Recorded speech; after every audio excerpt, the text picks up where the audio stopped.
Good evening, everyone.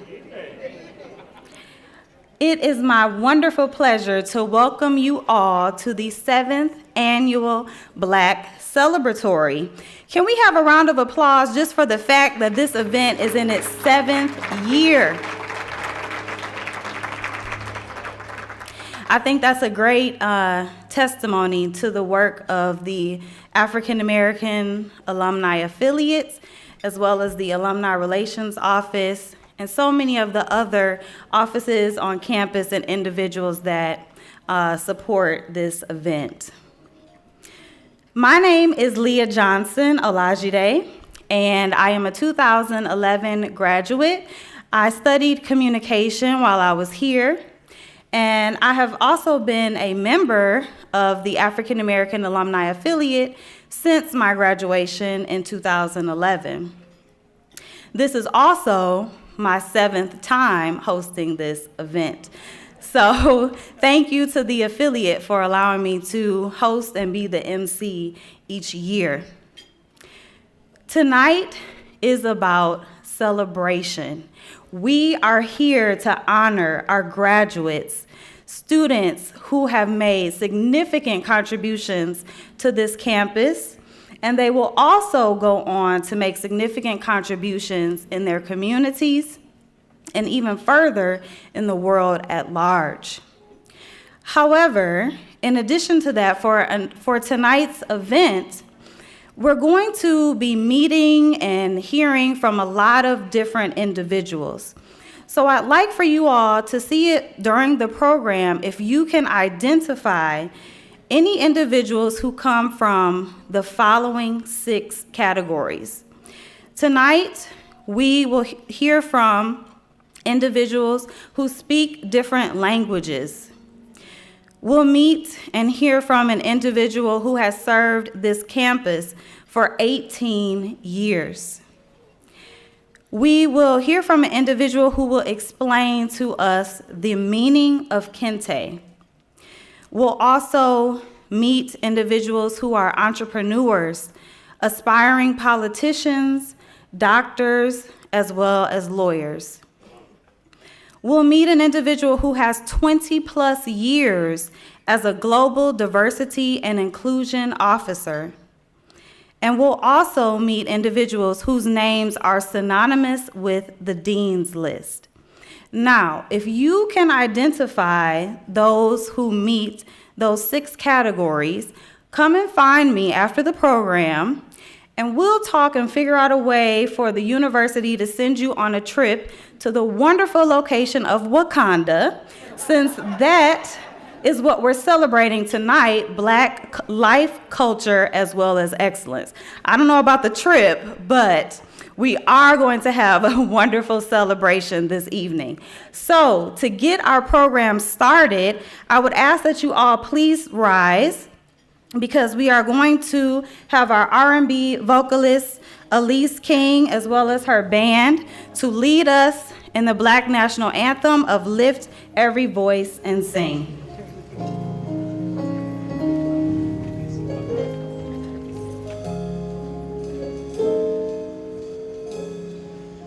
Lift every voice and sing till earth and heaven ring. Ring with the harmonies of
Thank you for that, Elise. That was beautiful.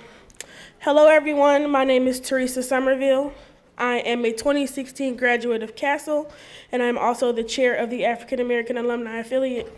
It is an honor to be here with you today to acknowledge the achievements of UM-Dearborn's outstanding African American students and soon-to-be graduates. I would personally like to thank all of the family members, friends, faculty, staff, and alumni who came out to celebrate these graduates and the bright future that they have ahead of them. I would also like to take the opportunity to thank all of the people who helped put this event together. A special thank you goes out to Chancellor Little and Dr. Ann Lampkin-Williams for giving us the opportunity to host this event each year on campus. I would also like to recognize the senior leadership present this evening. The Provost and Vice Chancellor for Academic Affairs, Dr. Kate Davey, Vice Chancellor for Institutional Advancement, Mallory Simpson, Vice Chancellor for Enrollment Management and Student Life, Ray Metz, Dean for the College of Arts, Sciences, and Letters, Dr. Marty Hershock, Dean for the College of Business, Dr. Raju Balakrishnan, Interim Dean for the College of Education, Health, and Human Services, Dr. Ann Lampkin-Williams, Dean of Students, Amy Finley, and also the Vice Chancellor for External Relations, Ken Kittenville. We are grateful for your support. I hope that you all enjoy this wonderful event and the evening that we have planned. Thank you.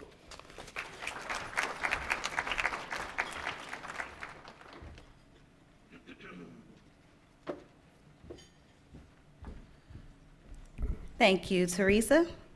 So now at this time, we have the pleasure of hearing from our Chancellor, Chancellor Daniel Little, and he is going to give us the university welcome. Please help us welcome Chancellor Little to the stage.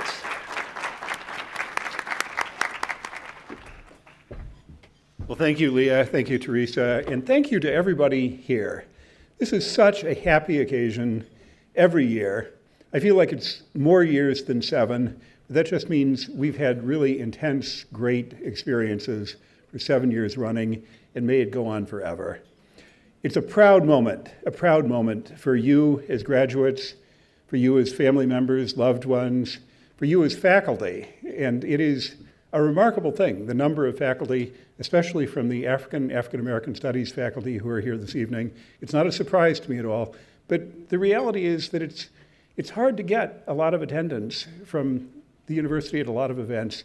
This event is so well attended by the faculty who care about you, care about your success here at UM-Dearborn, who have nurtured your ability to succeed here, who have cared about your progress here, and who are so excited, as I am so excited, about the contributions and the impact and the good values which you will be bringing into our shared community as you leave this campus.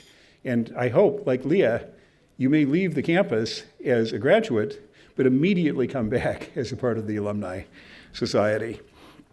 It's a special thing at a university which is really, in a very deep way, and I just want to declare this to you, in a very deep way, committed to the value of the diversity of our campus, but to the value of the active spirit of inclusiveness, mutual respect, and mutual caring, which I think is a characteristic of this campus. And my hat is always off. My appreciation, my thanks are always going first to the students who have helped to sustain that sense of inclusiveness and welcome and mutual respect on this campus, which has brought us through some really good times and sometimes through some hard times. This is so important on our campus, but may I say, it is so important in our society today. We are unfortunately living through a period of great divisiveness in our society. And you can be real leaders. Many of you have shown yourselves to be leaders in a time when division and hate are in the air, to be expressing the values of respect and mutual concern and empathy and working together to bring about good results across all of the things which are sometimes used to divide us. So thank you to the students and to your friends and to the faculty who have helped to support that important set of goals. UM-Dearborn is an inclusive university, it is also a metropolitan university. And it is not a surprise to anyone in this room that we have a lot of work to do in our region on the topic of racial equity. We are a region which is heavily segregated in terms of residents, but also in terms of access to health care and access to education, access to jobs. So we have to be honest about the kind of social realities in which we live, and we also need to be committed to doing everything we can to change those realities. And again, I feel you graduates, nothing could make me more confident about the future than the quality and the dedication and the commitment of you graduates and the changes that you will be able to make.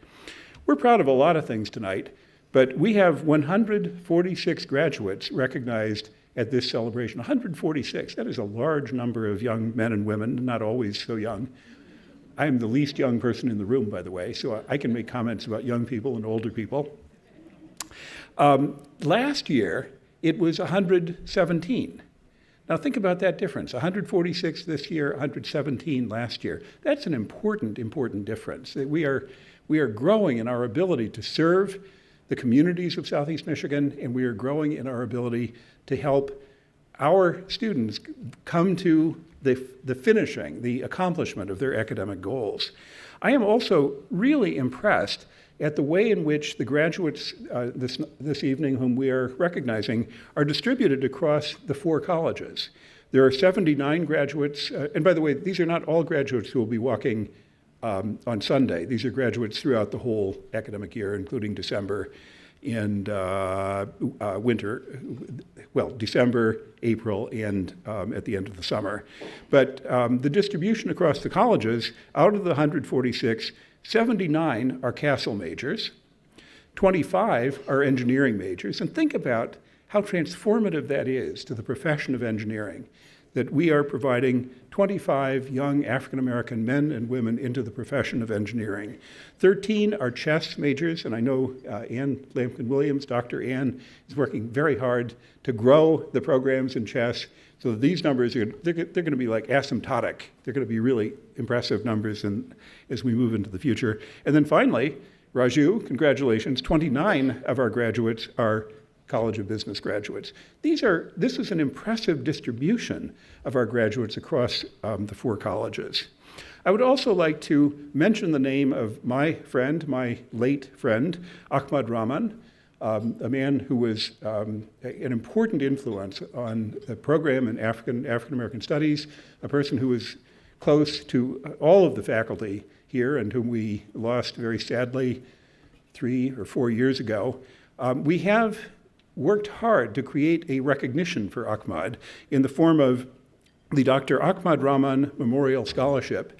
And I'm very pleased to say that we have made a lot of progress towards the $25,000 goal that we have for the scholarship. We've raised now over $19,000, and we have begun distributing scholarship awards out of that scholarship.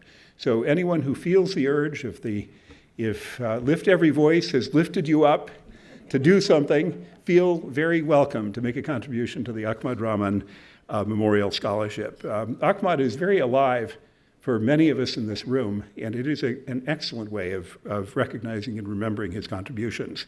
But the first student award was made during the current year. So I'm going to close, not go beyond my allotted 5 minutes. I pretend to know how long I've spoken, but I have no idea at all. It may have been 30 minutes by this point. But I would just like to say how proud I am of all of the graduates, how much I look forward to seeing you and greeting you and congratulating you on Sunday in Chrysler Arena. And we are very, very proud of your accomplishments, but we are even more proud of the impact that you will have in our community. We're a community that needs strong, energetic people to help make change, and you have all of those qualities. So congratulations to you, and I'm really eager to go through this process of awarding the Kinte to you. Thank you.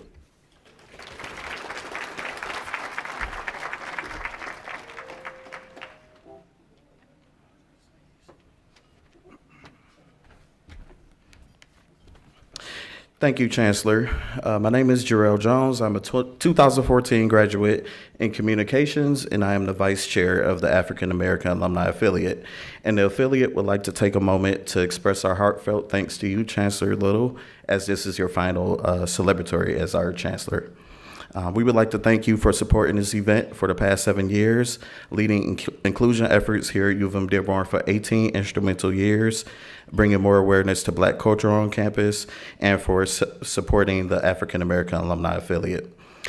And in an effort to express our appreciation to you, we'd like to share a couple of stories that we feel reflect your true commitment to inclusion, specifically for Black students. Okay, I'm about to get real personal right now, okay?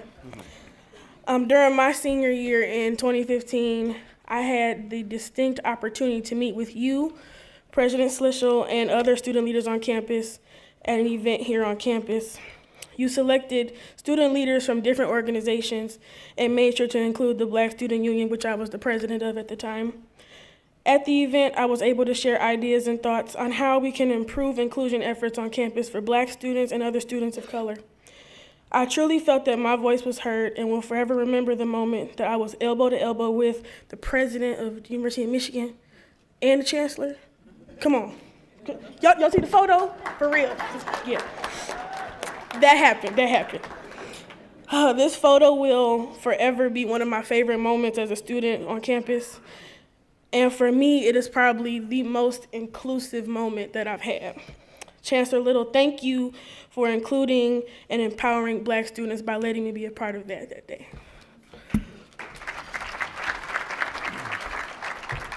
All right, so I got another story. One of my fondest memories of the Chancellor, it goes all the way back to about 3 or 4 years ago. It was a Black Student Union fundraiser at Yogurt Town in Dearborn.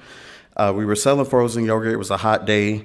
We was raising funds for BSU, and we were so surprised to see you ride on your bicycle up to Yogurt Town that day. We just thought it was a coincidence. We didn't know that you were here for the event, but we later found out that you were here to support the Black Student Union. And it may seem small, but it speaks volumes to you as a chancellor. So we definitely appreciated that.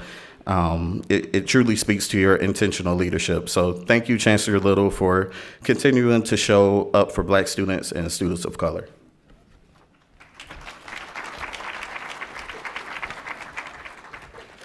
As a token of our appreciation, we would like to present you with your very own Kente stole, imprinted with your name and years of service to the University of Michigan-Dearborn. It reads, in recognition of your inclusive leadership and unwavering commitment to students of color, alumni, and the Black Celebratory at the University of Michigan-Dearborn, thank you, Chancellor Little. You truly are the Dearborn difference. Please come forward and receive your Kente stole.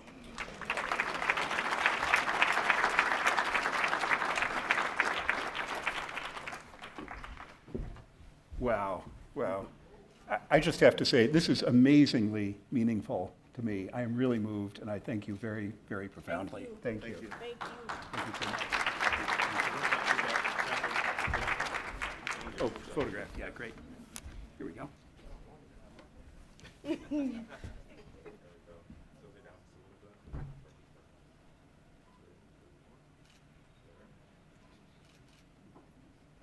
I got another photo. Okay, another photo. Man.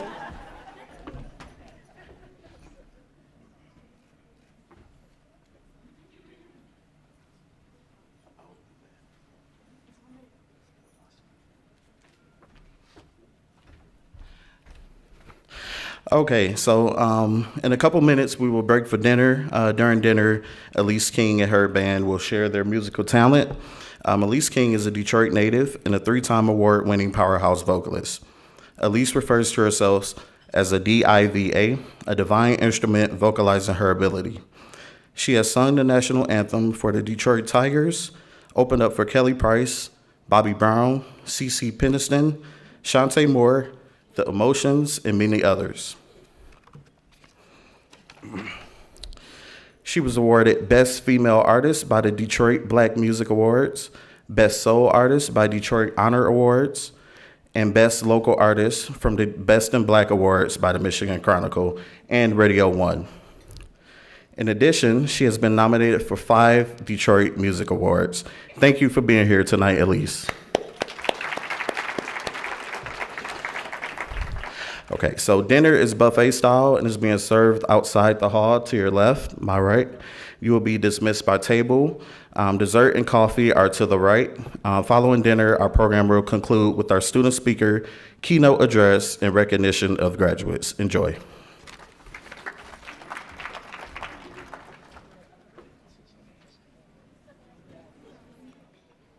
So tonight we have another special treat from one of your fellow graduates. Her name is Robin Morris Wilson, and she is a graduate from the College of Education, Health, and Human Services. Robin is here to share some poetry with us. So you might say we have our very own Maya Angelou here with us this evening. A little known fact, so Maya Angelou spoke about 6 different languages, and French was one of them. And French is also a language that is very close to Robin's heart. So if you want her to perform her poem for you in French, see her after the ceremony as well. But when she comes on the stage, she'll be doing it in English so that we can all understand. But she will share a poem that she's written, and it's entitled Ruminations on Black Excellence. It's a poem that was inspired by Nina Simone's song, Young, Gifted, and Black. So Robin, please come to the stage.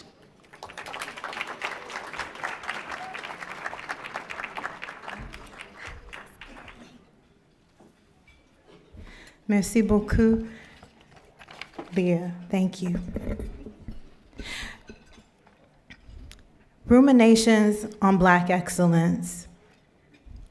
What does it mean to hold fast to our dreams? To stand in this moment and proudly proclaim, we are young, gifted, and Black. The labor pains have birthed our dreams to fruition, proof that our hopes and aspirations were not in vain. The work of our minds and hands have been rewarded for others to see. We are young, gifted, and Black. Like Jewel Jones, who hails from Inkster, youngest person elected to the Michigan State House of Representatives, gifted to lead, to empower a new generation. Like President Barack Hussein Obama, who became the first Black commander-in-chief our nation has seen. A woman named Leah Johnson became the first Black person to serve as editor of the Michigan Journal, founded Colorblind magazine to report on women, like Misty Copeland, who became the first Black female principal dancer with the American Ballet Theater, who inspires a new generation of girls. We rise up to take our place among those who can say, we are young, gifted, and Black. In a world that shrouds our brilliance with disparaging broadcasts, count it a sweet refrain. Today, they call us by our names, brilliant, capable, tenacious, for we are young, gifted, and Black. Thank you.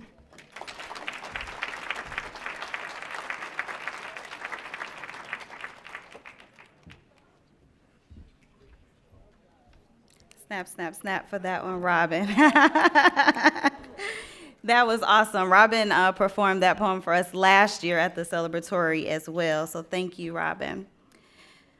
It's now my honor to introduce our student speaker, Miss Arlisa Robinson, who is the outgoing president of the Black Student Union. Please help me welcome Arlisa.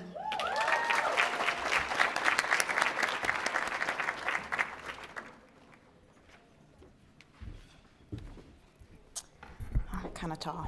Hi, everybody. I just want to say you all look beautiful. I would first like to start off by sharing 2 quotes with you all. 1, education is our passport to the future, for tomorrow belongs to the people who prepare for it today. Malcolm X. 2, Success is to be measured not so much by the position that one has reached in life as by the obstacles which he has overcome while trying to succeed. Booker T. Washington. I don't know about you all, but I definitely plan to get my passport so I can be on someone's island, relaxing and celebrating after graduation. And if you've already graduated this past December, I hope that you've been relaxing, indulging in self-care, and preparing for the future. Now, the road to get here was not the easiest, but it prepared you and I for what lies ahead. Good evening, everyone. My name is Arlisa Robinson, and I'm excited to be your student speaker this evening.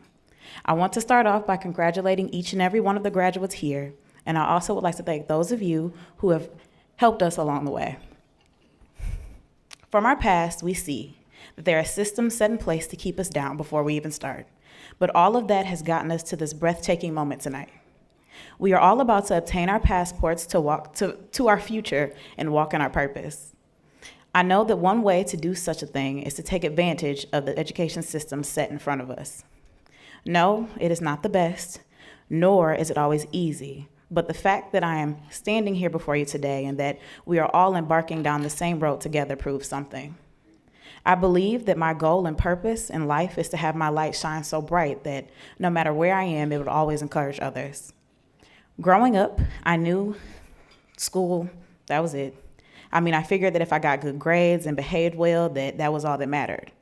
I was not aware of the opportunity that I was taking for granted or the light inside of me that was meant to shine. As a child, I always did well in school. I knew I was Black. I knew of things like slavery, Martin Luther King, and Rosa Parks, but I didn't know of the actual depth of my history, our history, and why being educated is so important. When I started here at the University of Michigan-Dearborn, to be honest, I wasn't happy. I rarely saw anyone that looked like me, and that alone was paralyzing. I had my same mindset from my childhood that if I did well and that if I didn't speak out, I would be fine. After I got involved here on the campus, I found a tribe of students that looked like me and that felt the same paralyzation that I felt, and I realized that what I was doing was not enough. My light was not shining, it was only hiding because it was easier not to stand out. I realized that the point of me being here and the point of us being here was not to solely do well, but to get involved, do well, and to finish so that we can help other little Black boys and Black girls that look like us. What's missing and why finishing is so hard sometimes is that there aren't enough people that look like you or I in leadership positions on this campus, shining their lights for us to follow. There aren't enough support systems sometimes or safe places for us to go, and that's where we lose many bright minds. As African Americans, we have to work 10 times harder to get what another person has. The oppression that is placed on us as African Americans has tremendous effects on us. Oftentimes, we think that we're not good enough, smart enough, or prepared enough to conquer such a thing as college. I want to say to you today that I see your light, I see your efforts, and I am proud of you. Historically, there has been a gap placed between us and our white counterparts. And as much as people don't like to talk about it, it's very real. The gap that was placed between us and other races many years ago still stands today and has grown. Statistics show that in 1974, 14% of white students and 5.5% of Black students completed college in 4 years and earned degrees. That was an 8.5% gap. In 2015, 36.2% of white students and 22.5% of Black students completed college in 4 years and earned degrees. The gap has now widened to 13.7%. Sad, yes, but the fact that you and I are here today, defying the odds, is something that we should all be celebrating. Celebrate that even though the gap has grown, there has been an increase in African Americans attending college and finishing. Celebrate your accomplishment and celebrate because you now have the power to lift someone else up, as well as be who you may have needed when you first began your journey here. Being at an institution where you are the minority can be a hard adjustment for students sometimes, and it even gets them to the point where they don't want to come back. There is a defeated feeling when you sense that you have no one on your side. I know some of us have had this feeling, but we have persevered through it all. It's like what Washington said. It is not about the position you are in now, but how much you have overcome and the obstacles you have defeated.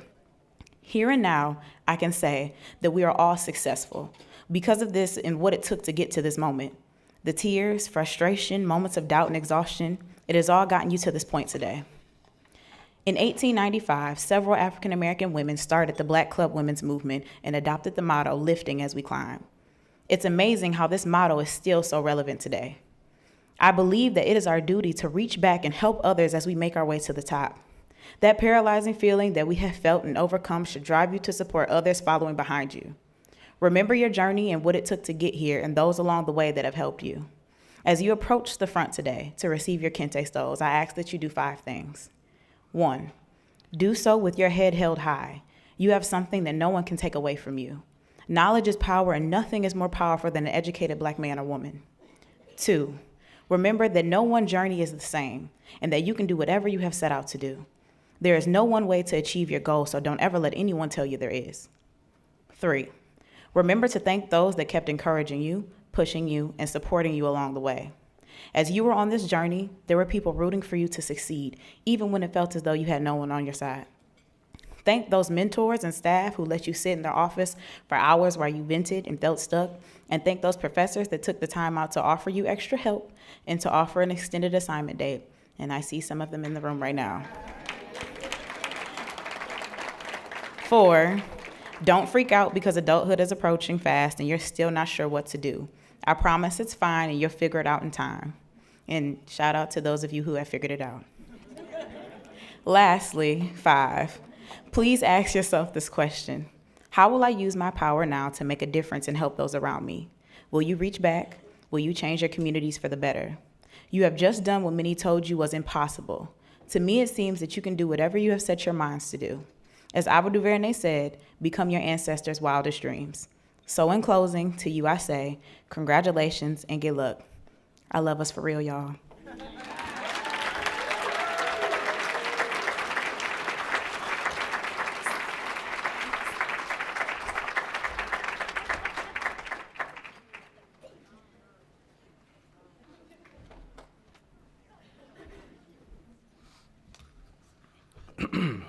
Thank you for your inspiring words, Arlisa. At this time, I would like to introduce our keynote speaker for the evening, Ms. Marlon Williams, speaker, media contributor, and founders of Sisters Code. Marlon G. Williams has over 20 years' experience as a global diversity and inclusion officer for 2 Fortune 500 organizations. She's a speaker, media contributor, deputy chief information officer, and technology entrepreneur. She is passionate about diversity, inclusion, and empowering women in tech, and founded Sisters Code in 2013.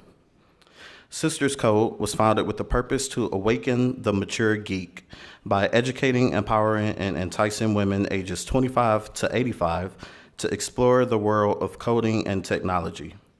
Currently, she serves as the diversity and inclusion entrepreneur in residence for TechTown Detroit, working to bridge the racial and gender gap in tech entrepreneurship. After college, as an aspiring mortician, Marlon learned to code in 7 languages in 13 weeks. In less than a year, she emerged as a mainframe programmer, developing and maintaining code for the automotive and banking industry. It was during this time Marlon noticed a severe lack of women and people of color at the technology table. Thus, her passion for diversity and inclusion in technology emerged. Ultimately, Marlon was asked to serve as the first global chief diversity and inclusion officer for CompuWare Corporation. As the diversity chief information officer for the city of Detroit, Marlon and her team successfully developed the city's first e-government initiative that led the contribution across 10 unique agencies to support the technology and infrastructure required for Super Bowl 40.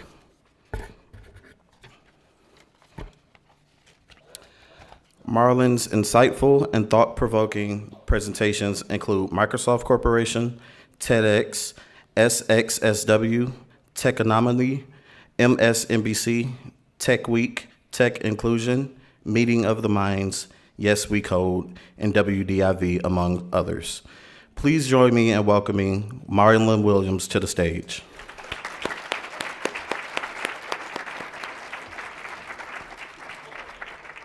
Thank you. That was a lot. I need to shorten that bio. How's everyone doing tonight? Okay, so look, this is how I roll. We all are educated in here and dignified, right? But this is a celebration, correct? Okay, so you can let your hair down, and we're just gonna have some real talk up in here, all right? Everybody fine with that? I should hear the graduates. I mean, was this easy for y'all? Okay. I'm just saying, I know for me it was not, but I'm gonna tell you all about that in a few minutes. So I just wanna say good evening to this chancellor who I just had the opportunity to meet. And in the work of diversity and inclusion, you know, it's a matter of the head and the heart, and I can tell from our first meeting that you mean this thing and you are doing this. So thank you so much for your contributions to the faculty that's here, the distinguished guests, and to our graduates. Let's hear it for you. Just a round of applause. So this is your evening. We are here to celebrate you. We all got dressed up to come out tonight to celebrate you. Today is the first day of your life. It's your time. This is your time to invest in yourself. This is your time to live your best life, embrace this journey, live life out loud. It's your time to decide how you're gonna show up for your own life. It's your time to move to the next phase of this beautiful journey with all its twists and turns and make your mark on the world.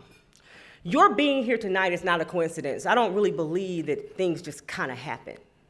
Your accomplishment of graduating college didn't just happen. You have created your life in this moment with your words, your thoughts, and your actions. It wasn't enough for you to come up to the University of Michigan-Dearborn, enroll in class, and just go chill, right? Yeah? Okay, right. So you had to do something. You had to act on it. So this is not a coincidence for you being here tonight. You had to show up. You had to participate. You had to persevere through life's challenges. You had to remain tenacious through fluctuating grades. Anybody know about fluctuating grades? It took me 6 years to graduate, okay? So 6. So congratulations to you if you did it in 4 or 5 or 5.5. So I know about fluctuating grades. I had a whole bunch of W's. I withdrew from quite a few classes. You had to press your way. Even when you didn't feel like it, you had to say it, believe it, and do it. You did this. You did this, and no one can ever take this away from us. So I thought back to my college graduation, which was 25 years ago. A long time ago. And I said to myself, what advice is it I wish someone would have given me? So I have 6 points that I'm gonna give you tonight.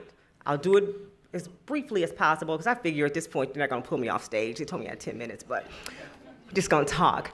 But I have number 0. So I have 1 through 6, but this is a tip I learned this morning, so I just put it as 0. And this is really important. So this morning, I'm in my bathroom, I'm cleaning my ears. Right? It's just like automatically I get up, this is what I do. And all of a sudden, the little cotton piece is stuck in my ear. Now, my husband is in the next room. I am rolling on the floor because I am extra. You have to know yourself. I do the most. I am on 12 most of the time. So I am like rolling on the floor. I'm screaming like, oh my God, honey, come help me to get this thing out. Of course, he's like, girl, get up. And he was able to pull it right out. But my tip is this. All Q-tips are not created equal. You are gonna be on a budget, but spend the extra money to get a real name brand Q-tip, okay? Just saying. I wouldn't have been here tonight had it got lodged in my ear. So that's tip 0. All right, so seriously, but that did happen. So the first tip is I need you to take a risk. You will fail sometime in life, and that's okay. It's not the failure, it's how you rebound. Years ago, this is like 1991, something like that, someone told me I had a really good singing voice, right? So I dropped out of Wayne State University, this is why it's 6 years, but I enrolled in University of Southern California. And I drove in my Geostorm 3 days to California. I didn't know anyone there. I found, I had 12 credits. I'm just in LA because I am going to be a singer. I can sing, but not, not like that. Now, suffice it to say, I did not become Beyonce, but guess what? It didn't hurt me. I took a risk, and this risk was amazing. I traveled to LA, met some amazing people, and I have stories behind it. So I always say to myself, what's the worst case scenario? The worst case scenario was I had to come back to Detroit, and it took me 6 years to graduate, but I graduated. A few years ago, another story, I hit a huge roadblock in my life. I had this amazing tech company, and I'm walking on red carpets, I'm on TV, I'm just, smiling, and little did people know my company had gone bankrupt, and I lost everything. So I'm smiling on TV and couldn't get gas. I'm like, well, hopefully this event is gonna be down the street. And what was interesting is, even through that, I took a risk. I had a company, it didn't make it, but I'm still here today. And I am not going to say, I don't have it in my spirit to say, well, what if? What if I didn't open that company? It didn't kill me. I could miss a few meals. It was all right, as long as my daughter ate.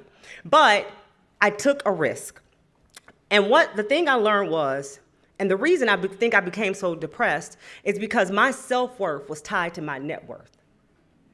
So the money in my pocket made me feel good. And when I didn't have money in my pocket, I didn't feel good. So I had to autocorrect. And I had to get to the point where I can shout and say, yes, I tried a thing. It didn't work, but I'm alive. I get another chance. There's no worst case scenario. And I'm worthy of love. I'm worthy of prosperity. I am wonderfully and beautifully made. I'm deserving. This is just a thing. It is just a moment in time, and it does not define my destiny. I will stop, listen, and learn the lesson. So take the fear because you don't want to regret not trying. Number 2, your college major may not be where you land in life. I'm going to say this again. Your college major may not be where you land in life. So after college, I'm an aspiring mortician. Well, I was working at Swanson's Funeral Home, the West Side Chapel on 7 Mile. Then I moved to the East Side Chapel when I learned a lot. Both my parents were ministers, Baptist ministers. So we went to a lot of funerals. So we knew about the spiritual belief as to what happened, but I wanted to understand why you look this way in a casket. I'm like, I need to understand. And so for me, that was my thing. I'm going to be a mortician. Now, since I've graduated from college, I have served as a mortician. I became a coder, chief information officer, corporate executive, and now I'm a speaker, media contributor, and entrepreneur. It was hard for me to give up being a mortician, not because I love the field, but because I thought it was my life's destiny, and I liked the way it sounded. That's pretty much it. So, yes, I'm a mortician. Yes, I work at a funeral home. By the way, I embalm people. What do you do?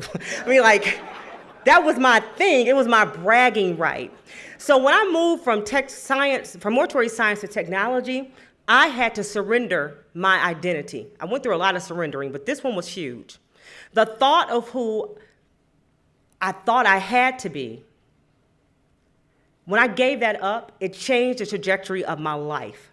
When I left mortuary science and believed enough in myself to think that I could become a coder, it changed my life completely. And it set me up for what I'm doing now. I didn't see it then, but what I now know is that I didn't need to see it. I just needed to step into it. My job was to work, open myself up for the blessing, and get out of the way. That was my job. So just because you said you were going to do that thing or this thing, or you majored in this thing, it does not mean it's a failure if you change. I wish someone would have told me that. Some of you sitting here are still wondering if you made the right decision, and that's okay.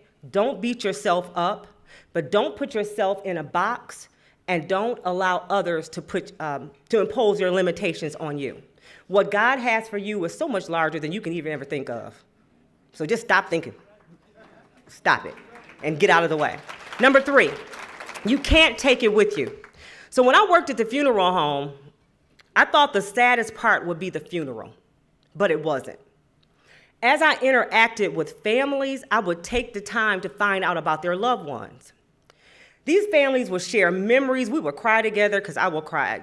That probably was the worst profession for me because I would just cry at everything. But I remember the sadness around the lost, unfulfilled potential. You know how many conversations I had about what this person was going to do, what they could have been, what could have happened, what they were going to invent. They were going to go to school. They were going to do this. They were going to retire. They were going to travel. So the saddest thing were these deferred dreams, waiting for the stars to align, waiting for everything to be correct before you move forward with your next step. It all went to the grave with these people. Listen, this is life. This is not a dress rehearsal. This is your now. You don't need to know all the answers. You don't need all the resources. Just keep moving closer to the goal. Don't die with unleashed potential and unachieved dreams. Number 4, enjoy the moment. My mom always said, you only have this moment, and it is so true. I live by that daily.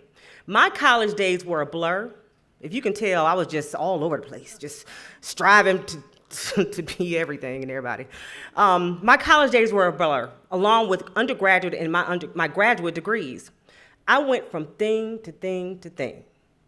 I didn't breathe after an accomplishment. I just kept going and going for the next big thing.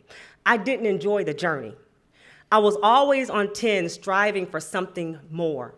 Some of it was for my own pleasure, but some of it was because I just simply felt I needed to go. I needed to keep going. I needed to be the best. I needed to, for everyone else, I needed to just keep doing these things. Now, I'm not telling you to give up on planning or setting goals. I'm just asking you to detach from the outcome and enjoy the now. Think about it. At 6 o'clock today, this program started. You walked in those doors. That's over. That's not going to happen again. You are not going to come back in those doors and come to the same celebration. You get it? Like, that's done. That's how immediate this is. All you have is this moment. So I want you to take a moment, especially the graduates. Look around the room and take it all in. I'm gonna count to like 10. I just need you to stop and breathe and just take in your accomplishment.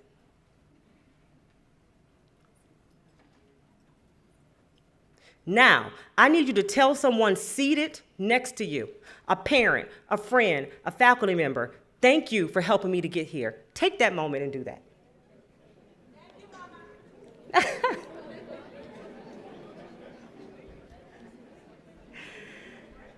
So I'm telling you to take time to play, laugh, love, sit, and just be. Number 5, you belong. It's really important here. During your time in college, I'm guessing that you pretty much interacted with other students, your peers. You were all on the same journey to obtain a degree. Now, you're about to enter the workforce, which involves totally different players. You will show up at your new job and be tagged the rookie, the least educated person, least experience, lowest seniority, maybe the only woman and or the only person of color in the group or the entire company. When I worked in the tech field, I was more often the only woman and the only African American in the room. So I think you kind of know my personality by now, right? Do you think I just walked in with my head down, quiet and submissive? Do you? Okay. No. I walked in like I was a boss, not the boss, but a boss. I was scared. Sometimes I was even intimidated, but I kept showing up because you know what? I belong here. So my daughter hates when I say this word, but she's not here. She's a freshman in college down in Miami. So I'm gonna say this word swag. She's like, oh my God, Mommy, no one says that anymore. But listen, for me, I do. And so, when you walk into the room, when you walk into that meeting, I call it swag. It's all in my walk, it's all in my talk, it's all in my demeanor, it's all in my confidence. If I don't know the answer, I'm gonna Google it or Bing it later. So it's all about your swag, how you show up, how you walk in the room. Yes, you may be the one with the lowest seniority, but you belong. and your opinion matters. Listen, you worked hard for this degree. You sacrificed, you did the work, you wrote the papers, you studied all night, wondered if it was for you, you juggled work in school. Some of you survived health issues, financial issues, and so much more. You showed up for your life, and the universe has conspired to give you what you desired. And the room, whatever room you find yourself in, will be so much better because you are in it, because you belong. Lastly, surrendering the I for the we. So now you have your degree. You can check that off the list, but it's not over. Some of you will become nurses, teachers, doctors, tech gurus, entrepreneurs, accountants, journalists, maybe even morticians. How will that translate into service? We already agreed that you will not take your talents to the grave, so what will you do to make your community better? How will you contribute to the world? I'm so sorry, you do not get to sit down and not reach back. That's not who you are. When I feel as if I'm just too busy to give back, I think about my dad. My dad lived in Selma, Alabama, and he was one of 13 siblings. He didn't go to high school because he worked in the field so that his sisters could go to high school.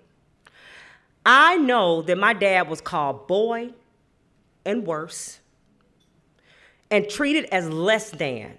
But he provided an excellent opportunities for our family, so how dare I not serve? In Selma, when I go to Selma, I cross the Pettus Bridge, and my mind goes back to Bloody Sunday, where black folks were treated like animals, beaten, bruised, and even killed, just so I could stand before you, so that you could go to a university and live your dreams. So how dare I or you sit in your comfy house, all educated, and not serve? Not saying that your service has to be a civil rights march or monumental to the external world. Service is personal. It should come from a place of passion. Maybe it's tutoring. Maybe it's mentoring, advocacy, teaching someone to read, packaging food for senior citizens, helping in homeless shelters, etc. Someone believed in you, someone poured into you, someone saw you, someone picked you up, stood in the gap for you, prayed for you, believed in you when you didn't believe in yourself, and now it's your turn. So I want to leave you with this poem from Marianne Williamson. Our deepest fear is not that we are inadequate. Our deepest fear is that we are powerful beyond measure. It is our light and not our darkness that most frightens us. We ask ourselves, who am I to be brilliant, gorgeous, talented, fabulous? Actually, who are you not to be? You are a child of God. Your playing small does not serve the world. There's nothing enlightened about shrinking so that other people won't feel insecure around you. We are all meant to shine, as children do. We were born to make manifest the glory of God that is within us. It is not just in some of us, it is in everyone. And as we let our light shine, we unconsciously give other people permission to do the same. As we're liberated from our own fear, our presence automatically liberates others. So to class of 2018, I congratulate you, and I am so proud of you. Thank you.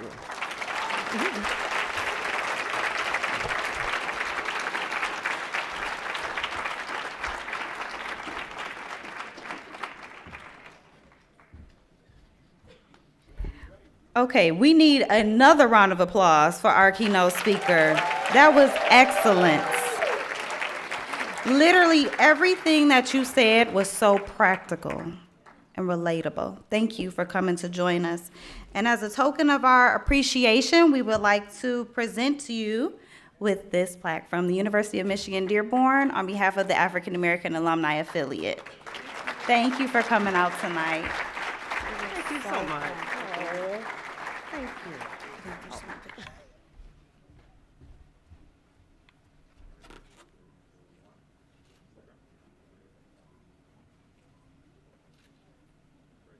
And it's red for the Deltas. I had to shout out myself.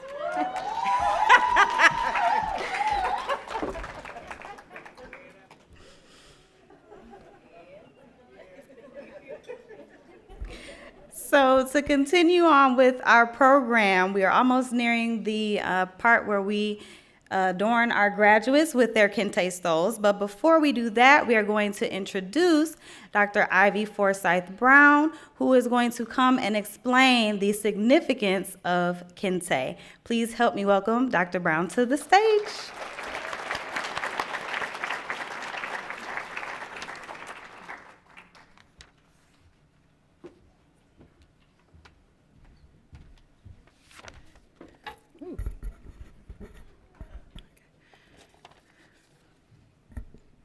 Good evening, everyone. Let's see. Okay. Just to clarify. In the program, it has me listed as the Director for Ethnic and Religious Studies, which I also am. But I'm also the co-director for African and African American Studies. And it is in that capacity that I'm here tonight to talk a little bit about the kente cloth and to celebrate with and congratulate the graduates tonight. We are so very proud of you. The faculty is so proud of your accomplishments. And I also want to thank the parents, the families that are here for all of your support, all of the long hours, all the money, you know. The long hours supporting your student as we assigned obnoxiously long and tedious assignments and made them study all night for an exam and so forth. We really appreciate all of your support as well. So the kente cloth. Kente cloth originated in the 17th century in West Africa, in what is now Ghana. It is deeply connected to the history of the Ashanti Nation, who are members of the Akan people. Kente was a heavy, elaborate, labor-intensive fabric designed for kings and wealthy tribal chiefs. It was worn for ceremonies, festivals, and special occasions. Kente is also given as a gift for weddings, child naming ceremonies, graduations, and other special events. There are over 300 different patterns of kente. Each has its own meaning. New patterns are being designed all the time, and the old patterns, the original patterns, are still being used. In particular, the golden stool is a sacred symbol of the Ashanti Nation. According to legend, the golden stool descended from heaven in a cloud of white dust and landed in the lap of the first Ashanti king. The stool became the symbol of the united Ashanti people. Originally, kente cloth was a black and white woven fabric, mostly made from silk. Now it is made of cotton, rayon, and in addition to silk. And over time, dyes were added, and now we have a wide array of different colors of kente cloth.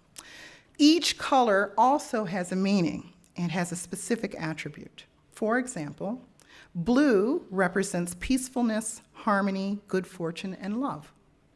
Gray represents healing and cleansing rituals. Maroon is the color of Mother Earth and is associated with healing and the protection from evil. Pink is associated with female essence of life, calmness, sweetness, and tenderness. Silver signifies serenity, purity, joy, and is associated with the moon. White kente represents purification, sanctification rites, and healing. Green symbolizes the richness of the land, vegetation, planting, harvesting, and good health. Kente is frequently woven from red, green, black, and yellow, or gold threads. Traditionally, red represents political and spiritual associations, sacrifice, and the blood of our ancestors. The kente stoles that you graduates will receive this evening were made especially for you by your distant cousins in Africa. The stoles are black and gold and adorned with the golden stools of kings, which were also the seats of wisdom. The color black primarily represents Africa, but black also symbolizes maturity, coming of age, and an intensified spiritual energy. The gold represents royalty, wealth, and spiritual purity. These kente cloth stoles are linked with the wealth of your cultural heritage in Africa. They signify your maturity as you achieve the milestone of college graduation. They also signify your spiritual energy to strive for success and bring honor to your family and to the African American community. Graduates, prepare to receive your kente cloth stoles to be worn with immense pride with your cap and gown as you receive your degrees from the University of Michigan-Dearborn, and congratulations.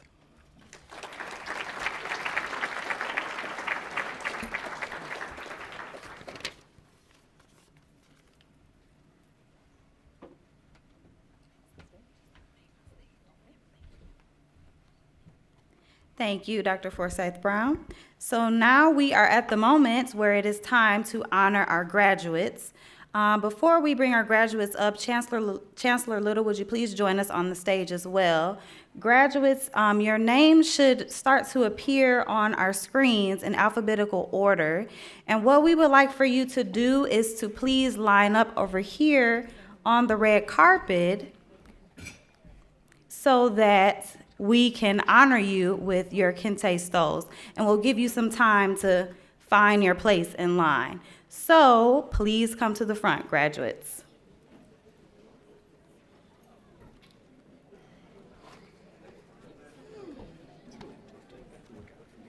Yes, it is. Yes,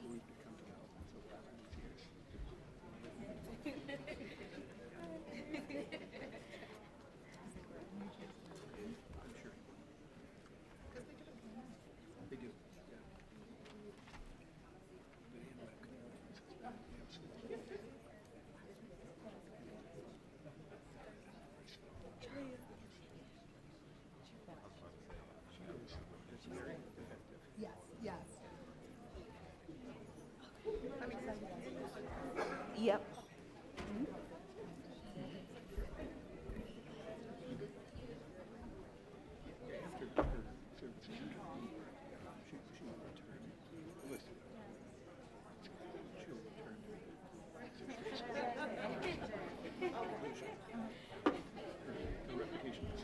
Yes, this is true.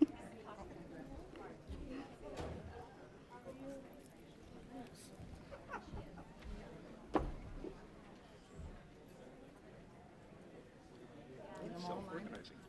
No, they're in alphabetical order. Yeah, it's pretty good. Well, I think They are listed. Still, it's kind of hard to do.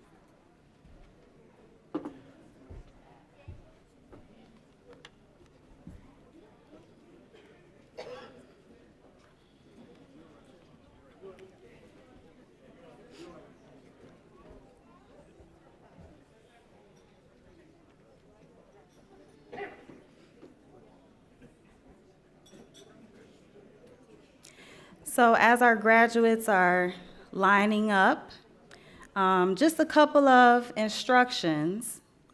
So before you come on the stage to receive your kente stole, I would like for all of you to forget the S word, not that S word. The S word I'm talking about is shy. Forget it.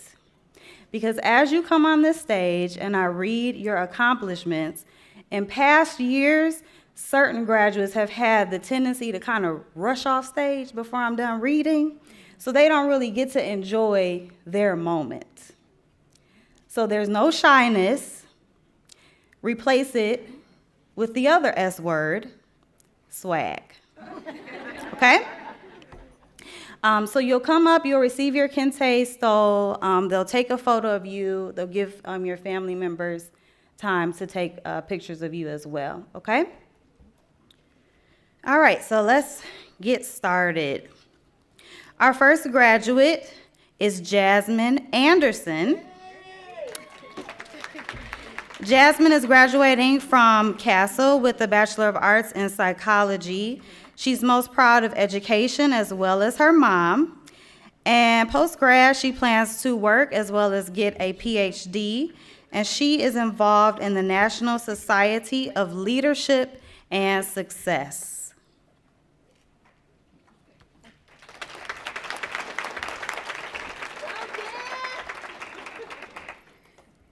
Micah Burley is our next graduate. Micah is also graduating from the College of Arts, Sciences, and Letters this weekend and is receiving a bachelor's degree in behavioral sciences.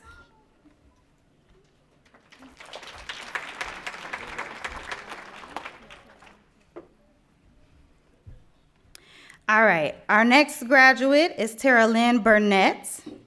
Tara Lynn is receiving a Bachelor of Arts in Environmental Studies with a concentration in Resource Policy and Management.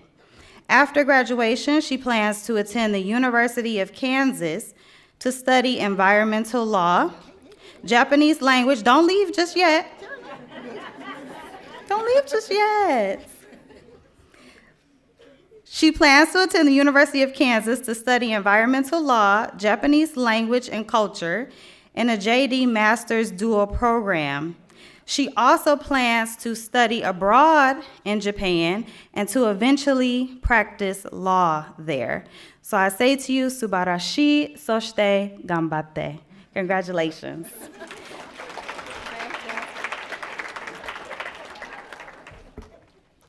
That meant wonderful, and keep up the good work. Marissa Burrell Pryor is our next graduate. Marissa is receiving a degree in African and African American Studies. Marissa served as the off-site event coordinator of Women in Learning and Leadership at UM-Dearborn, is a member of SOAR, which is the Student Outreach and Academic Resources Program within Castle, and is the Women's Ministry Chair of Gifts at Christ Ministry. After graduation, Marissa intends to work for a nonprofit company, providing immediate and ongoing services to those affected by sexual assault, services that encourage survivor healing and empowerment, promote public awareness, and leads social change, and at no cost to survivors. Congratulations.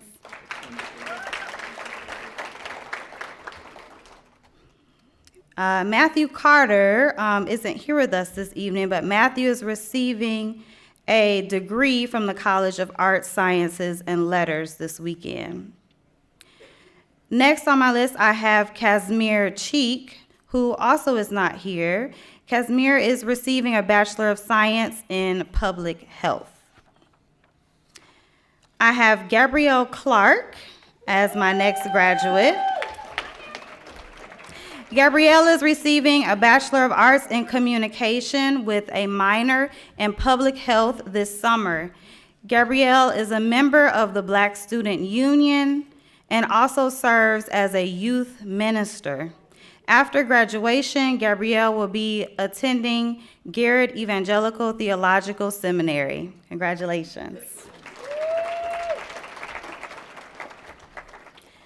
The next graduate I have is Jackie Cobb, who I don't believe is here either, but Jackie is graduating from the College of Engineering and Computer Science.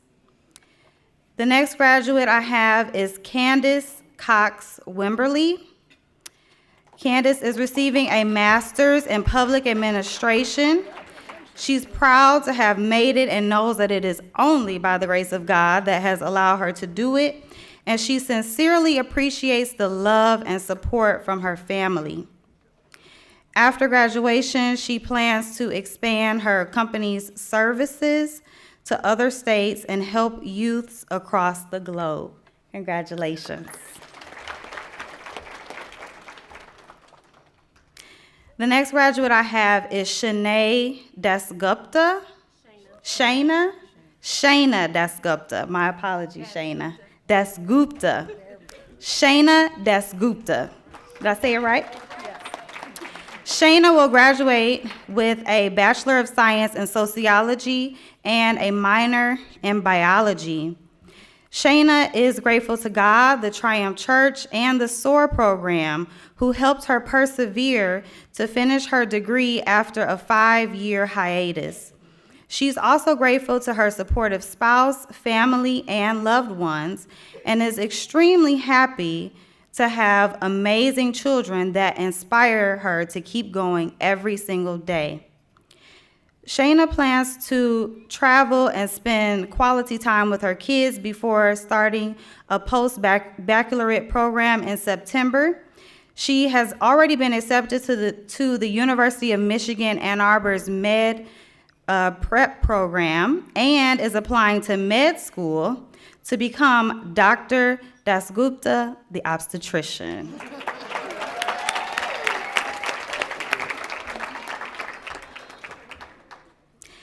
Raphael Drake is the next graduate. Raphael will receive a Bachelor of General Studies in Business this weekend.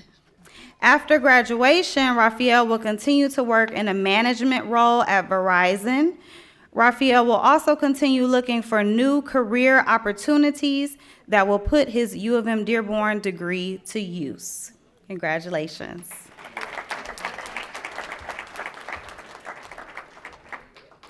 The next graduate I have is Robin Gardner.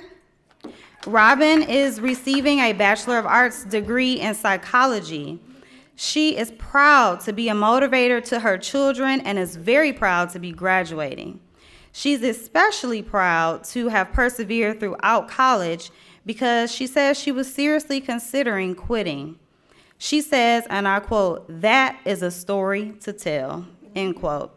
After graduation, Robin plans to start working. She enjoys helping people and will continue to volunteer at Lighthouse in Pontiac, Michigan, which is a women's home helping pregnant teenagers through young adulthood. She wants to continue working with young adults in juvenile delinquent homes. Congratulations.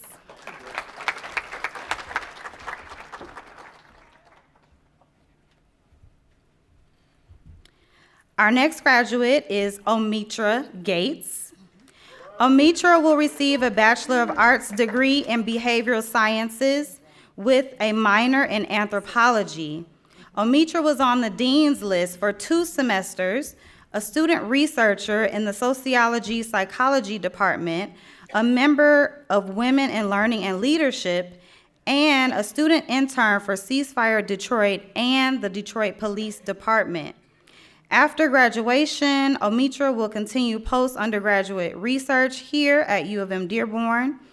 She will also work in the city of Detroit with grassroots and social policy agencies and plans to attend a graduate program in either law, public policy, or anthropology next fall. Congratulations.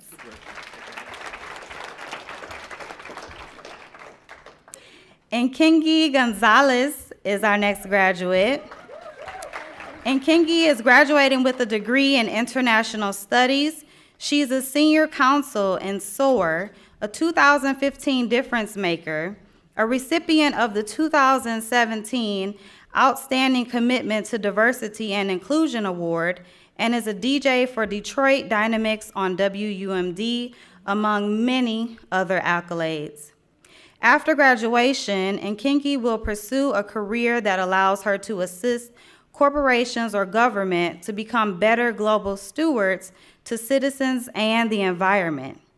And I thought this was interesting that part-time she will continue to follow her passion in radio and voiceovers.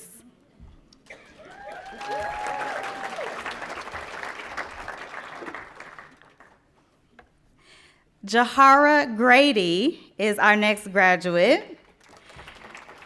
Jahara will graduate with a degree from the College of Arts, Sciences, and Letters. Jahara started a business called Full Armor of God. The company provides school supplies to promote diversity and encourage education. After graduation, Jahara plans to focus on the business and to continue creating positive imagery for minorities.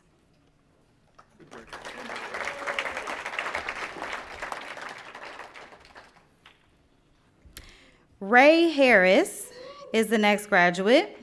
Ray is graduating with a master's degree in public administration, a concentration in nonprofit management.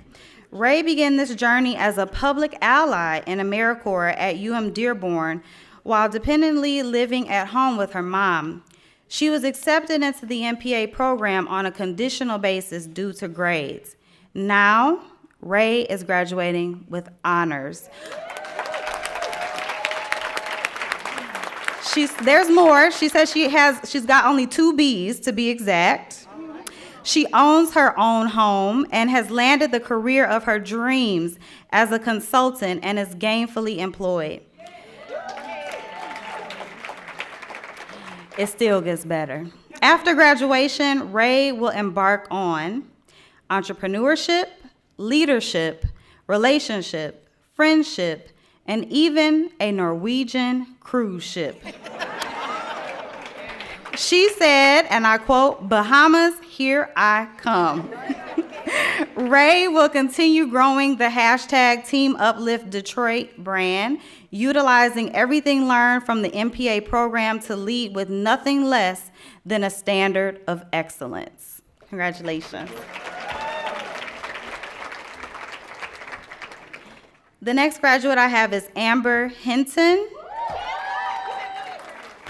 Amber is graduating with a Bachelor of Science in Biological Science.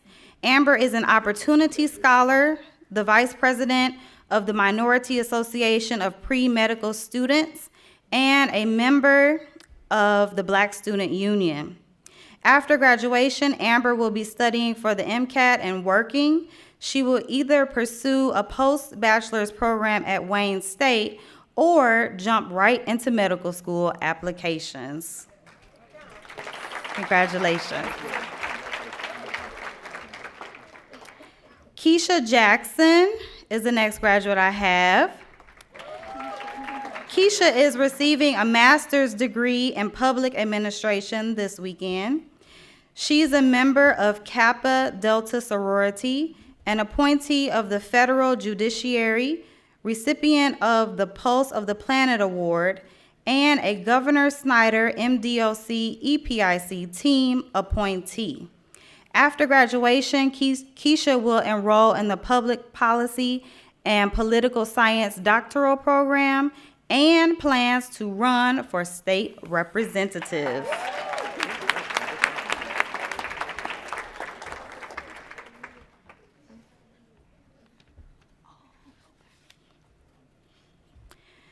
Derwin Harvey Johnson II is the next graduate.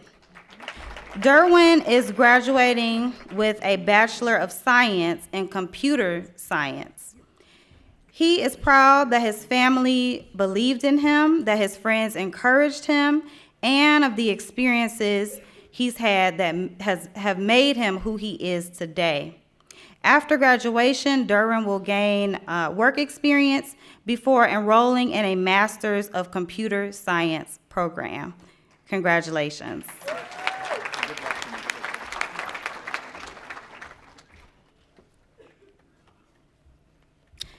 The next graduate I have is Keneal Jones. Keneal is graduating with a Bachelor of Arts in Health Policy Studies. Keneal is on the Dean's List, graduating with honors, and also interned at Healthy Detroit. After graduation, Keneal will work as a consultant for Wilson Partners Healthy Communities. Congratulations.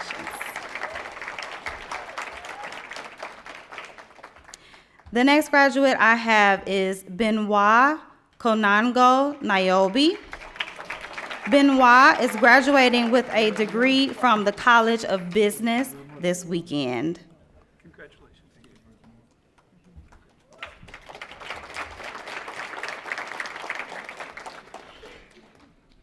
The next graduate I have is Candace Mills. Candace is graduating with a Master's of Science in Health Information Technology this weekend. The next graduate I have is JC Moore. JC is graduating with a Bachelor's of Science in Biological Sciences this summer. JC is an inductee of the Mu Phi Beta Pre-Medical Sorority, president of the Minority Association of Pre-Medical Students, a member of the Black Student Union, a member of Mentor for a Brighter Day, and a member of the Wolverine Leadership cohort.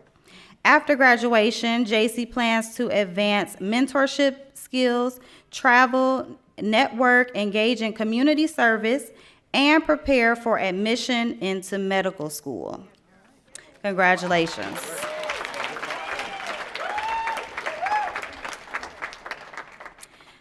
The next graduate I have is Jasmine Motley, who I don't believe is here. Jasmine earned a Bachelor of Science in Engineering in Industrial Manufacturing and Systems Engineering in 2017.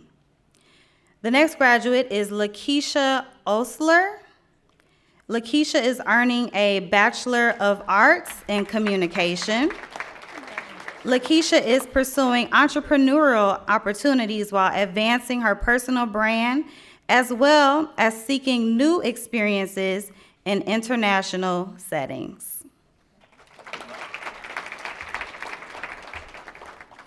The next graduate I have is Nikayla Reese. Nikayla is earning a Bachelor of Business Administration in Human Resource Management.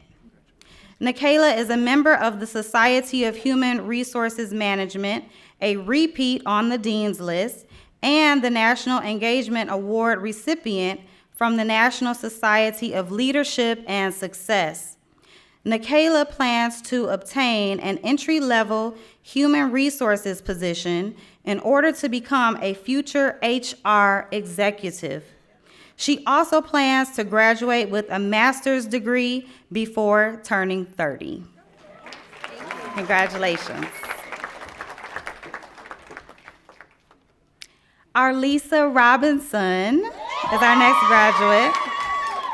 Arlisa will graduate with a Bachelor of Arts in Psychology. She is a Wade McCree Scholar, a 2018 Difference Maker, a UM-Dearborn Talent Ambassador, and a summer intern at Columbia University in New York, among many other accolades. After graduation, Arlisa plans to work with high school students to develop their college readiness skills and career development skills, and to earn a master's degree in student affairs.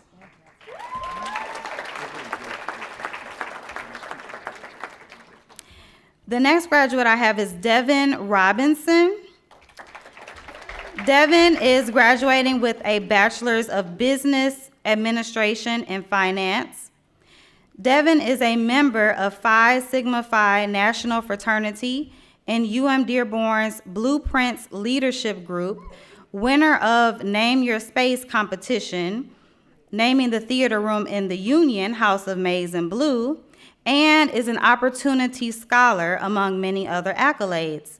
After graduation, Devin will continue to gain experience in the finance field and hopefully become an entrepreneur in the city of Detroit.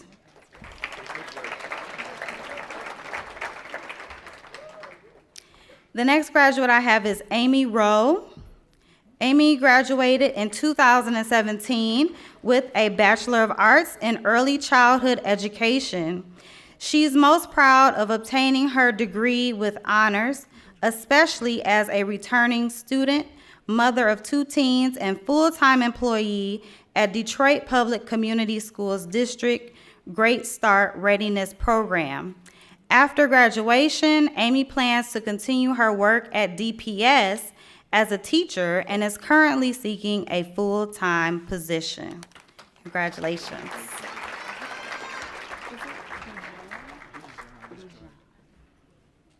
The next graduate is Bijan Scott. Bijan is graduating with a Bachelor's of Business Administration, Information Technology Management from the College of Business. Bijan is graduating with honors and also plans to pursue a master's degree after graduation. Congratulations. Yusuf Shakur is the next graduate I have, who I don't believe is here. Yusuf graduated in 2017 with a bachelor's degree in General Studies, African and African American Studies, Community Change Studies, as well as Sociology. Give me one moment.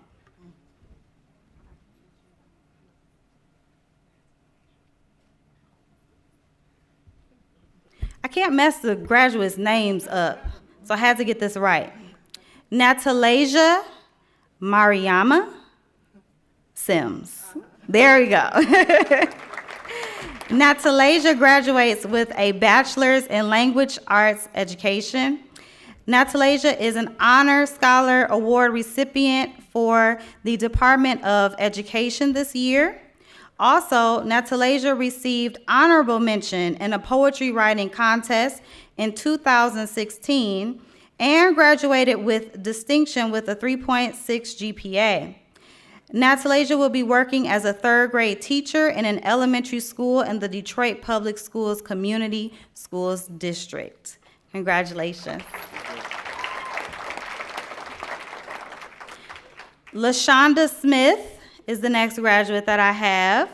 LaShonda is graduating with a Bachelor of Arts in Health Policy Studies from the College of Education, Health, and Human Services. Did you get the picture? Did you get the picture? Come back. Baby girl didn't get the picture.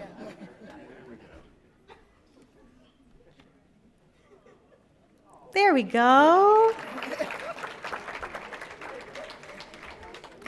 The next graduate I have is Brianna Stewart. Brianna graduated in 2017 with a Bachelor of Arts in Psychology from the College of Arts, Sciences, and Letters. Brianna was a supplemental instruction leader and a first-generation college graduate. Since graduation, Brianna has been conducting research with professors on campus, working full-time, and will apply for graduate school next year. Congratulations.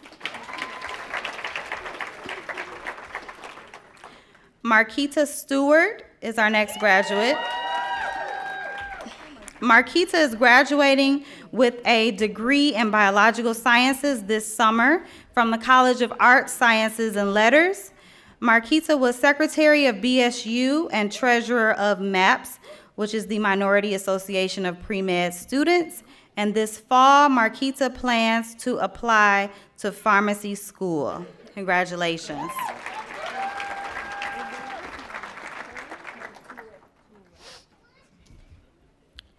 So next we have Miriam Toure. Miriam is a double major in International and French Studies and is receiving a Bachelor of Arts degree. Miriam graduates with high distinctions and has been on the Castle's Dean's List since her freshman year. She is in several honor societies and has earned leadership certificates among other accolades. She says she is forever grateful for her American mother, Dr. Monica Porter, for being her family here. Miriam is enrolling in the International Education Master Program at the George Washington University in Washington, D.C., and her long-term goal is to work at UNESCO. Congratulations. The next graduate I have is Roderick Tucker. Roderick is graduating with a Bachelor of Business Administration in Supply Chain Management. Roderick is proud to own and operate his own commercial cleaning business with his family and to have maintained a 3.0 GPA. Roderick is working as a transportation supervisor at Superior Materials and plans to attain a master's degree in supply chain management here at UM-Dearborn. He also plans to continue growing his business and to attain an operations manager position at Amazon in Livonia. So if anybody's ordering from Amazon or Amazon Prime, see Roderick. Darius Turner is our next graduate. Darius graduates with a Bachelor of Arts in Criminal Justice. He is a member and current vice polemarch of the New Upsilon chapter of Kappa Alpha Psi fraternity, a member of the Black Student Union, the Du Bois Club, and DJ for WUMD's Turn Up Tuesday, hosted by DJ Darius. Darius will take the LSAT in June and then he plans to pursue law school. He also asked that we add that after graduation, he says, and I quote, he will search for his queen. So yes, we make love connections here at the Black Celebratory.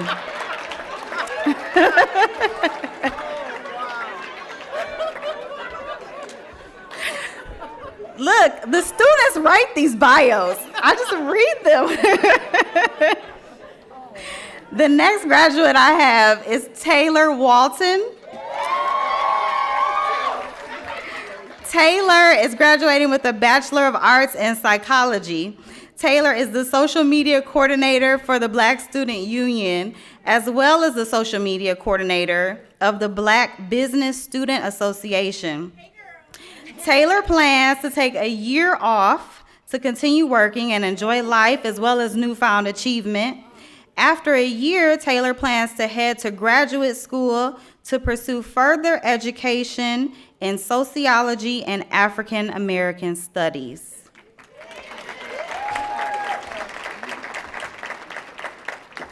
Dorian Whaley is the next graduate that I have. And this weekend, Dorian is graduating with a Bachelor of Arts in Health Policy Studies from the College of Education, Health, and Human Services.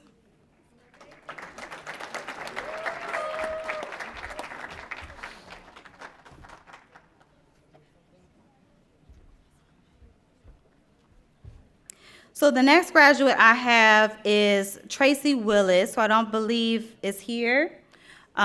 Tracy graduated in 2017 with a Bachelor of Arts degree in psychology from the College of Arts, Sciences, and Letters. The next graduate I have is Latoya Rowland. Latoya is a Castle graduate, Bachelor of Arts, Criminal Justice.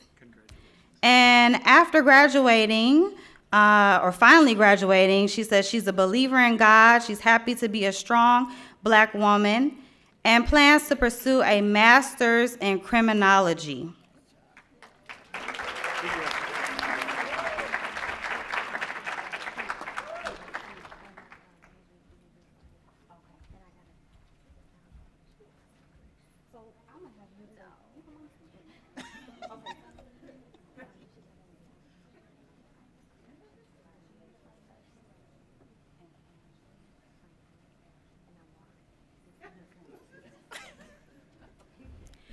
Ashley is being so shy. I told you not to be shy. No, I'm extra shy. Ashley Franklin is our next graduate. She graduated in December of 2017. She is starting a new position with the Michigan Department of Corrections in May. Is that correct, Ashley? May 21st, you said? 21st, okay. Congratulations.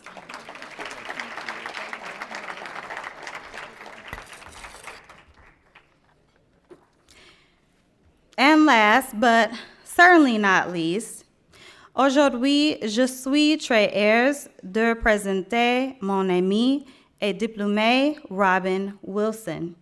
Today, I am very pleased to introduce my friend and graduate, Robin Wilson. Robin graduates with a Bachelor of Arts in Reading.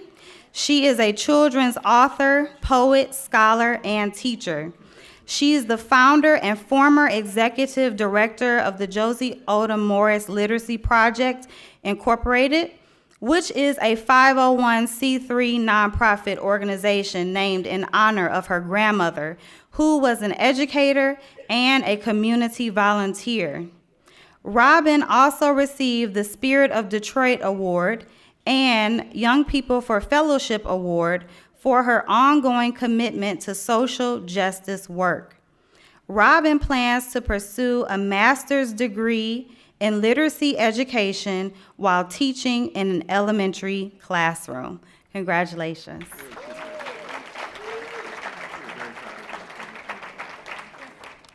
So So that is all of our grads, everyone. Can we have another round of applause for them?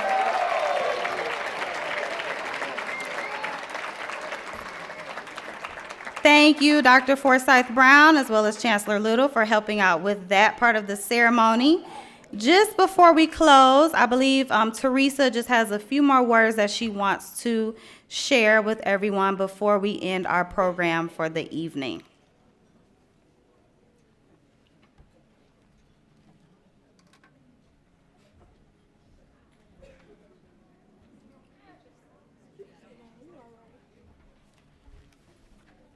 I think we need one more round of applause for our graduates, please.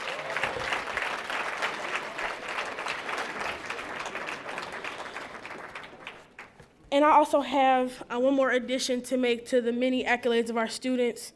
Our student speaker, Arlisa Robinson, would like everyone to know that she is the Vice President of the Delta Psi chapter of Delta Sigma Theta Sorority Incorporated here on this campus. Okay, so congratulations. Don't forget to wear this stole at commencement. This is important, major key, okay? Major key, write that down, okay? This is now a part of your attire, and you should wear this with honor, with dignity, and you should be proud of yourselves. Yes, yes. At this time, I just want to give a few thank yous, and then we'll close our program. Thank you to the Black Celebratory Planning Committee for their hard work in coordinating this special program. The committee is a part of the African American Alumni Affiliate. And at this time, I would like all members of the Alumni Affiliate to please stand and be recognized.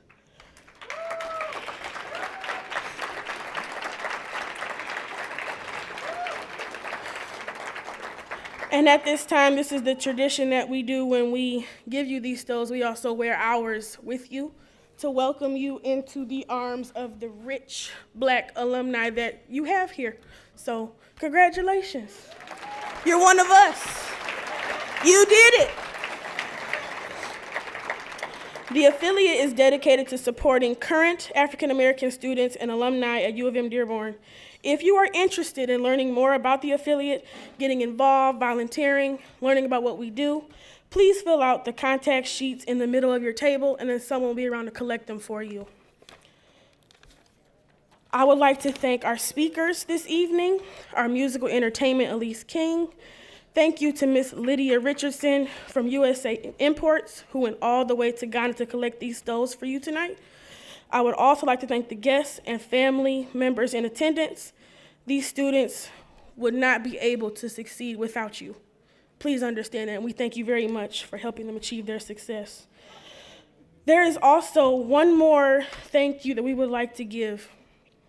This person has been an instrumental piece of the Alumni Engagement Office and a key component of the affiliate's success.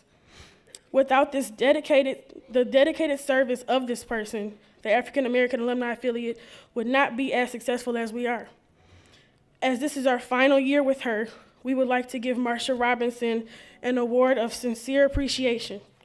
On behalf of the African American Alumni Affiliate, we would like to thank Marsha Robinson for her service to U of M-Dearborn and to the Office of Alumni Engagement.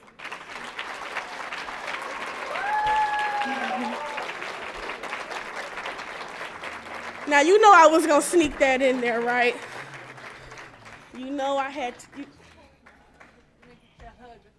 Thank you so much. Oh my word. Thank you. I gotta get my picture.